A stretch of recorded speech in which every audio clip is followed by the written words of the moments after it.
In Luke chapter 5, Peter had been fishing all night and caught nothing. He was cleaning his nets, and Jesus told him to go out into the deep water and cast his net again. Peter said, "This isn't going to work, but I'll do it because you're telling me to." Peter did as Jesus said, and he caught so many fish that his net began to break, and he had to call his partners to help him.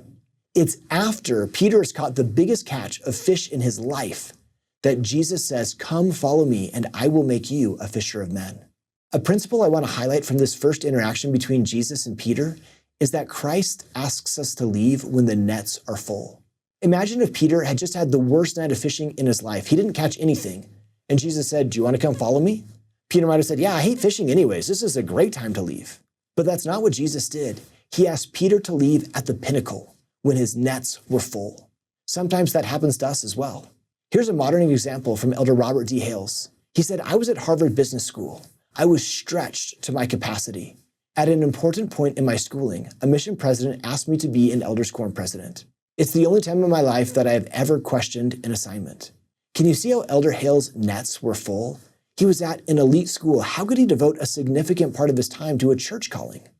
Elder Hales continues, "So I went home and said to my wife, there's a chance of failing in my schooling if I become an Elders Quorum president. She said to me the words which have helped for many years. Bob, I would rather have an active priesthood holder than a man who holds a master's degree from Harvard. But as she put her arms around me, she said, we'll do them both." Note what Elder Hales says next. That decision was much harder to make than when years later I accepted the call to serve as a general authority and left my business career behind. Here, Elder Hales alludes to a later time when his nets were full. He was the president of a large company, and President Kimball asked him to leave it all behind to become a general authority. Elder Hales concludes with an interesting observation. You really show the Lord who you are and what you are willing to become when you make those hard decisions as a young person.